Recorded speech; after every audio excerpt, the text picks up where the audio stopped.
Hello students, how are you. हम लोगों ने प्रीवियस क्लास में वॉइड्स या रिक्तियों के बारे में पढ़ा था। वॉइड्स दो प्रकार के थे, चतुष्फलकीय रिक्तियां और अष्टफलकीय रिक्तियां, या tetrahedral voids and octahedral voids. तो स्टूडेंट्स, आज हम लोग इसी में ठोस अवस्था चैप्टर में एक नया टॉपिक स्टार्ट करते हैं। उसका नाम है संकुलन प्रभाज या संकुलन दक्षता।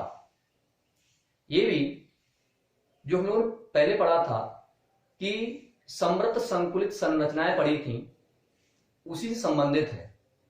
तो समृद्ध संकुलित संरचनाओं में क्या था, क्लोज पैक्ड स्ट्रक्चर्स में क्या पढ़ा था, हम घटक कणों को एक ठोस गोला मानते थे और उनको इस तरह से अरेंज करते थे कि जो आयतन आपका दिया हुआ है वो मैक्सिमम क्या हो, ऑक्युपाइड हो जाए उन गोलों के द्वारा। इससे क्या होगा, क्रिस्टल को मैक्सिमम या अधिकतम घनत्व प्राप्त हो सके। उसमें क्या था, कुछ स्थान ऐसे रह जाते थे जो गोलों के द्वारा नहीं घिरते हैं या आवृत नहीं होते हैं, तो वो क्या थे, वॉइड्स के रूप में क्रिएट हो जाते हैं। संकुलन प्रभाज भी इसी से संबंधित है। तो संकुलन प्रभाज का मतलब होता है इन किसी इकाई सेल में उपस्थित कुल आयतन का वह भाग या प्रभाज जो घटक कणों अर्थात गोलों के द्वारा आवृत रहता है या घिरा रहता है, उसे कहते हैं संकुलन प्रभाज। फिर वह डिफाइन करता हूं, किसी इकाई सेल में उपस्थित कुल आयतन का वह प्रभाज या वह भाग जो गोलों द्वारा आवृत रहता है, उसे संकुलन प्रभाज कहते हैं। अगर इस संकुलन प्रभाज को हम 100 से मल्टीप्लाई कर देते हैं, यानी गुणा प्रतिशतता के रूप में निकालते हैं, तो यह कहलाता है संकुलन दक्षता। इकाई सेल सामान्यतः हमारे 3 प्रकार के थे। सबसे पहले था साधारण घनीय इकाई सेल, दूसरा काय केंद्रित घनीय इकाई सेल, तीसरा फलक केंद्रित घनीय इकाई सेल। इन तीनों के लिए हम डेरिवेशन करेंगे और तीनों की संकुलन दक्षता निकालेंगे, संकुलन प्रभाज निकालेंगे। संकुलन प्रभाज या संकुलन दक्षता का मान जितना अधिक होगा, इसका मतलब क्या हुआ, वो पैकिंग उतनी अधिक प्रभावशाली है और उसमें क्रिस्टल का घनत्व भी उतना ही अधिक होगा। जैसे हम लोग बात करते हैं, हम लोगों ने पैकिंग त्रिविम में 3 प्रकार की पैकिंग पढ़ी थी। एक तो साधारण घनीय जालक का निर्माण हुआ, दूसरा षटकोणीय का निर्माण हुआ, तीसरा उसमें एफसीसी या सीसीपी टाइप क्रिस्टल का फॉर्मेशन हुआ, और एक और था इसमें अलग प्रकार का, वो था अंतः केंद्रित या बीसीसी टाइप। तो संकुलन प्रभाज निकालने का फॉर्मूला देखिए क्या बन जाएगा। यहां से संकुलन प्रभाज बराबर हो जाएगा, बहुत इजी है, फॉर्मूला हो जाएगा प्रति इकाई सेल गोलों की संख्या, प्रति इकाई सेल गोलों या घटक कणों की संख्या। घटक कण को क्या मानते हैं, गोला मानते हैं, तो प्रति इकाई सेल गोलों की संख्या को हम कैपिटल जेड से रिप्रेजेंट करते हैं, इनटू गोले का आयतन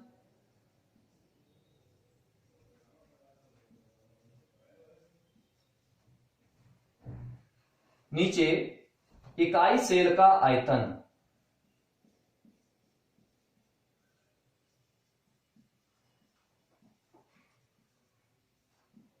इस फार्मूले की सहायता से क्या कर सकते हैं, हम तीनों इकाई सेल के लिए संकुलन प्रभाज का मान निकाल सकते हैं। जेड यहां पर क्या है, प्रति इकाई सेल गोलों की संख्या। ये भी हमको पता है कि साधारण घनीय इकाई सेल के लिए प्रति इकाई सेल गोलों की संख्या, कणों की संख्या कितनी होती है, 1 होती है। बीसीसी के लिए 2 होती है और एफसीसी के लिए 4 होती है। गोले का आयतन, ठोस गोले का जो आयतन होता है वो कितना होता है, 4/3 पाई आर क्यूब। गोले का जो आयतन रखेंगे वो कितना रखेंगे, 4/3 पाई आर क्यूब। और इकाई सेल का आयतन सभी के लिए क्या होगा, अलग अलग होगा। इन इकाई सेल का आयतन का मतलब क्या हो गया, ए क्यूब। फॉर्मूला बन गया Z into 4/3 pi R cube upon a cube. अगर हम इसको 100 से यहां पे मल्टीप्लाई कर देते हैं तो ये कन्वर्ट हो जाएगा संकुलन दक्षता में। तो सबसे पहले हम निकालते हैं साधारण घनी इकाई सेल के लिए।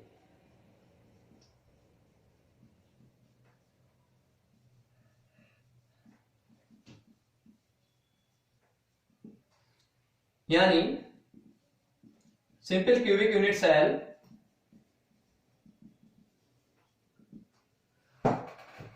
हम लोग ऑलरेडी इसके बारे में बहुत कुछ जानते हैं। इनवैय इकाई सेल जिसमें घटक कण क्या होते हैं, सिर्फ 8 कोनों पर उपस्थित होते हैं और सिर्फ प्रतिकाई सेल जो कणों का योगदान होता है वो 1 होता है। यानी इसके लिए संकुलन प्रभाज बराबर हो जाएगा पैकिंग फ्रैक्शन बराबर हो जाएगा जेड बराबर होगा, इसके लिए लिख देता हूं, प्रतिकाई सेल के लिए कणों की संख्या जेड बराबर 1 हो जाएगी। गोले का आयतन 4/3 होगा। इकाई सेल का आयतन क्या होगा इसके लिए, ए क्यूब। तो इकाई सेल के लिए ए और आर में हमको संबंध पता होना चाहिए। तीनों में हमको ए बराबर क्या होता है इसके लिए 2r होता है। तो यहां से ए क्यूब इक्वल टू क्या हो जाएगा 2r का होल क्यूब हो जाएगा। इस तरह से संकुलन प्रभाज बराबर हो जाएगा जेड बराबर 1, एक गोले का आयतन 4/3 पाई आर क्यूब अपॉन इकाई सेल का आयतन अर्थात ए क्यूब। तो ए क्यूब बराबर यहां से हो जाएगा 2r का होल क्यूब। इसमें इसको सिंप्लीफाई और कर लेते हैं, 4 पाई आर क्यूब अपॉन 2 का क्यूब 8 हो गया, r का क्यूब r क्यूब हो गया। पाई की वैल्यू पुट करते हैं, r क्यूब से r क्यूब कैंसिल हो गया, 4 2 जा, पाई की वैल्यू पुट करते हैं,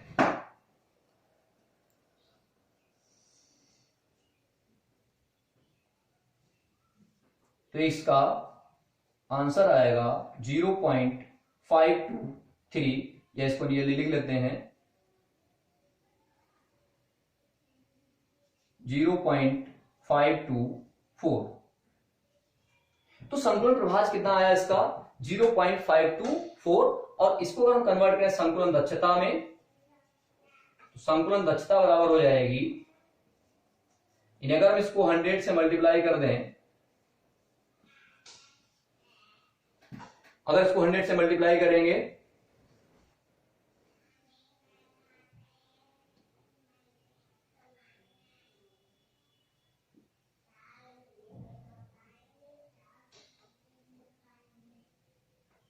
इंटू 3 और आएगा इसमें,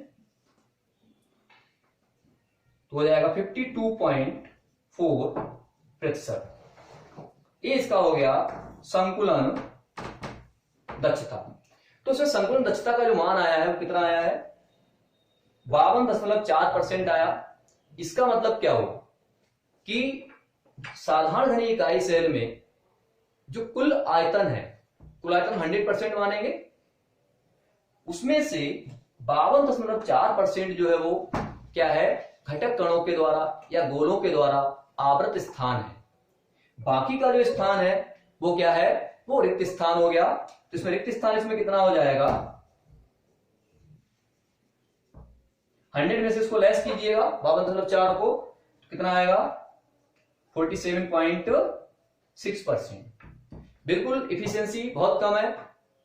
यानी जो साधारण घनी इकाई सेल में जो संकुलन है ये क्या बहुत अच्छा नहीं है, क्योंकि इसमें क्या है 52.4% सिर्फ पार्ट जो है वो गोलों के द्वारा घिरा हुआ है, आवृत है। बाकी 47.6% जो भाग है वो अनावृत है, रिक्त स्थान है। दूसरी हम बात करते हैं, फिर दूसरा है काय केंद्रित घनी इकाई सेल। काय केंद्रित घनी इकाई सेल में बिल्कुल सेम इसी तरह से करेंगे। यहां पर z का मान कितना हो जाएगा, सबको पता होगा शायद कि काय केंद्रित घनी इकाई सेल या बीसीसी टाइप यूनिट सेल का मतलब होता है, यानी घटक कण कोनों के साथ साथ क्या होते हैं, काय के केंद्र पर होते हैं। और प्रति इकाई सेल कणों की जो संख्या होती है बीसीसी के लिए वो होती है 2। ए और आर में हमको रिलेशन तो पता होना चाहिए, बहुत ही इंपॉर्टेंट है। अगर हमको ए और आर में रिलेशन नहीं पता तो हम डेरिवेशन ही नहीं कर सकते।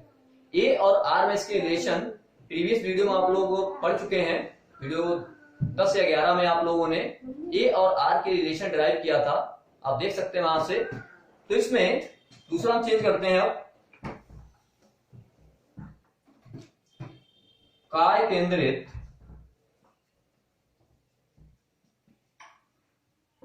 घनी इकाई सेल, या इसको बोलेंगे body centred cubic unit cell BCC. अब बीसीसी के लिए क्या होता है, बीसीसी के लिए होता है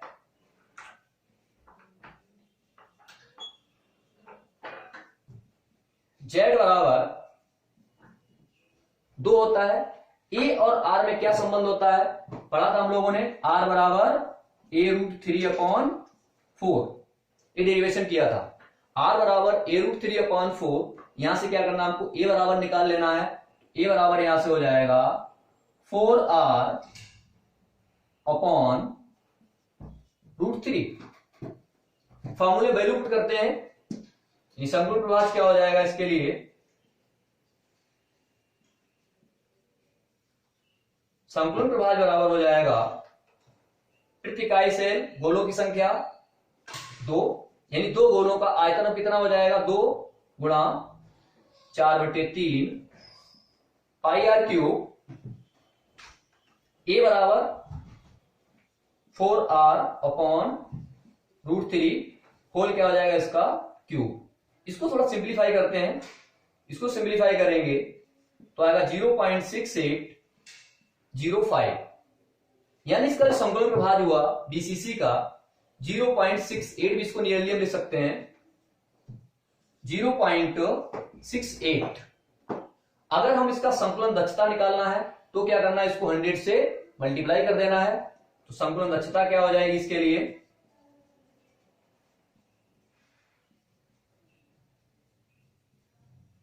68.05%, या इसको नियरली कितना लिख सकते हैं, 68%। मतलब क्या हुआ कि बीसीसी के लिए जो संकुलन दक्षता है वो कितनी है, 68% है। इसका अर्थ ये हुआ कि जो कुल आयतन है बीसीसी यूनिट सेल में, जो कुल आयतन है उसमें 68% भाग, उसमें कुल आयतन का सिर्फ 68% भाग क्या है, गोलों के द्वारा आवृत है, घेरा हुआ है। बाकी का क्या है, वो रिक्त स्थान है। इन टोटल स्थान 100%, उसमें क्या हुआ, ऑक्युपाइड कितना है, 68%। 100 में से लेस कीजिए 68%, तो क्या आ जाएगा, वो अनऑक्युपाइड स्पेस आ जाएगा, यानी अनावृत स्थान आ जाएगा या रिक्त स्थान। तो इसमें रिक्त स्थान हो गया 32%। देखिए अब इसमें रिक्त स्थान कितना है, 32% है, और आवृत स्थान कितना, 68%। ये भी इफिशियंसी बहुत अधिक प्रभावशाली नहीं है। तीसरा इसमें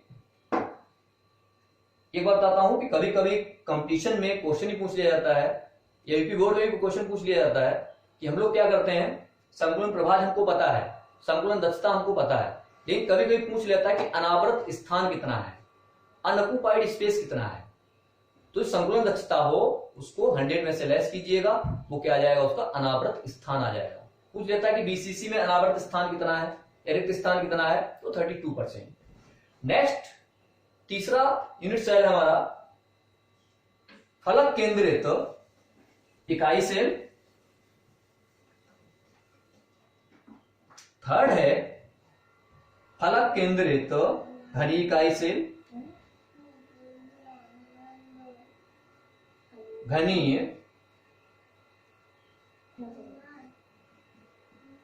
इकाई सेल, या इसको कहते हैं face centred cubic unit cell, short form इसकी क्या है, एफसीसी। एफसीसी के बारे में हम लोग पढ़ चुके हैं। निभा इकाई सेल जिसमें घटक कण 8 कोनों के साथ साथ 6 फलक केंद्रों पर होते हैं, 6 फलक होते हैं उनके केंद्रों पर होते हैं। इस तरह से इस प्रकार के इकाई सेल कहते हैं फलक केंद्रित घनीय इकाई सेल। आप शायद अच्छे से समझते भी हैं इस चीज को। इसमें प्रतिकाई सेल जो कणों की जो संख्या होती है वो कितनी होती है? एफसीसी के लिए Z बराबर होता है 4। ए और आर में इसके लिए क्या रिलेशन होगा? आर बराबर हम लोगों ने इसके लिए ड्राइव किया था A/2√2। आर बराबर A/2√2। अब यहां से हमको क्या निकालना है? ए बराबर तो निकालना है, तो यहां से ए बराबर क्या हो जाएगा? 2√2 इंटू आर हो जाएगा। 2√2 इंटू आर वैल्यू पुट करते हैं, संकुलन प्रभाज बराबर हो जाएगा Z प्रतिकाय सेल गोलों की संख्या 4 हो गई। गोले का आयतन, एक गोले का आयतन कितना है? 4/3 पाई आर क्यूब। इसको डोर को सेट कर दो please, set the door. 4 into 4/3 pi R cube. इकाई सेल का आयतन कितना हो गया? ए क्यूब, इसलिए होगा 2√2 इंटू आर का होल क्यूब। इसको सॉल्व करेंगे तो आएगा 0.7406। यानी एफसीसी के लिए संकुलन प्रभाज का जो मान हुआ है वो कितना है? 0.7406। अगर हम इसको संकुलन दक्षता में कन्वर्ट करते हैं तो ये कन्वर्ट हो जाएगा, या इसको नियरली लिख लें 0.74। संकुलन दक्षता बराबर हो जाएगी यहां से पैकिंग इफिशियंसी 100 से इसको मल्टीप्लाई कीजिएगा 74.06%, या नियरली इसको लिख सकते हैं 74%। इसका मतलब यह हुआ कि एफसीसी में जो संकुलन दक्षता का मान है, यानी घटक कणों या गोलों के द्वारा आवृत स्थान है, वो कितना है? 74%। और बाकी का क्या हो गया? रिक्त स्थान हो गया। तो इसमें जो रिक्त स्थान है ये हो गया, लेस कीजिएगा इसको 26%, यानी अनावृत स्थान इसमें कितना हो गया?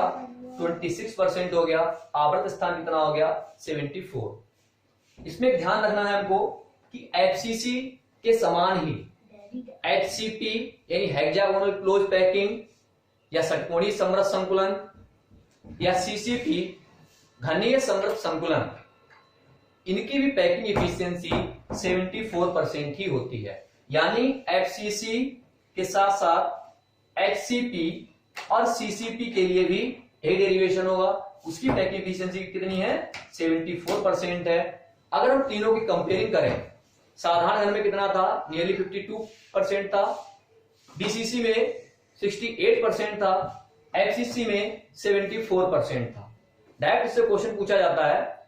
तो इसमें सबसे जो प्रभावशाली जो पैकिंग होगी, यानी सबसे अधिक प्रभावशाली संकुलन होगा, वो कौन सा होगा? एफसीसी में। यानी अगर हम एफसीसी में या सीसीपी में या एससीपी में क्लोज पैकिंग करते हैं तो ये सबसे ज्यादा प्रभावशाली है, क्योंकि इसमें जो स्पेस है वो मैक्सिमम ऑक्युपाइड हो जाता है। मैक्सिमम ऑक्युपाइड होने के कारण क्या होता है? क्रिस्टल को अधिकतम घनत्व भी प्राप्त हो जाता है। तो इसमें सबसे जो अधिक जो घनत्व होगा वो किसका होगा? एफसीसी या एससीपी या सीसीपी का होगा। इसको टेबल की फॉर्म में हम लोग समझ सकते हैं। ए और आर के बीच में रिलेशन, समन्वय संख्या और संकुलन प्रभाज और संकुलन दक्षता, इसे बना सकते हैं। ये ध्यान में रखिएगा कि संकुलन प्रभाज क्या होता है? फ्रैक्शन में होता है, और संकुलन दक्षता किस में होती है? 100 में होती है। इन प्रतिशत में होगी। कई बार बच्चों से पूछा जाता है कि संकुलन प्रभाज बताइए, कि एफसीसी का संकुलन प्रभाज बताइए, तो उनको फ्रैक्शन का मतलब नहीं पता, तो क्या करते हैं? वो 74% लिख देते हैं, गलत हो जाता है। क्या लिखना आपको? 0.74। ध्यान रखिएगा इन सब चीजों को। देखिए बहुत ही इंपॉर्टेंट चैप्टर है कंपटीशन व्यू से भी। और अगर आप कंटिन्यू प्रत्येक वीडियो को आप देखें, क्रम से आप देखिएगा 1 से लेके 16 तक, तो जितने भी टॉपिक्स थे एक सीक्वेंस में हम सारे टॉपिक्स को लेकर चल रहे हैं। कोई भी टॉपिक आपको छोड़ा नहीं जा रहा है, सारे टॉपिक आपको हम समझाएंगे, अच्छे समझाएंगे, यहाँ पर पढ़ाएंगे। लेकिन आपकी भी रिस्पॉन्सिबिलिटी बनती है कि इन सारे टॉपिक्स को आप एक कॉपी बनाइएगा, नोट्स बनाइएगा, उसमें जितने पॉइंट्स हैं इनको लिखिएगा। अगर किसी बच्चे को कोई प्रॉब्लम आती है, कोई टॉपिक समझ में नहीं आया है, तो वो हमसे पूछ सकता है। मैं उसको व्हाट्सएप नंबर इसलिए अपना नोट कर देता हूं, उस व्हाट्सएप नंबर पे आप पर्सनली मुझे कमेंट कर सकते हैं, या आप मेरे चैनल को सब्सक्राइब कर लीजिएगा। सब्सक्राइब करेंगे तो आपको नोटिफिकेशन ऑटोमेटिकली आ जाएगा। नहीं तो मुझे क्या है, आपको लिंक भेजना पड़ता है। अगर आपने उसको सब्सक्राइब नहीं किया है तो पर्सनली मुझे आपको लिंक भेजना पड़ेगा, तो आपको मिलेगा।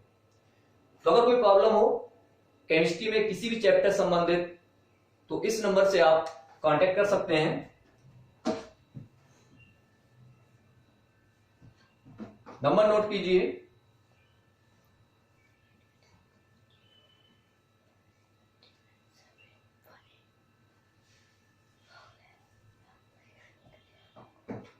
8868039718।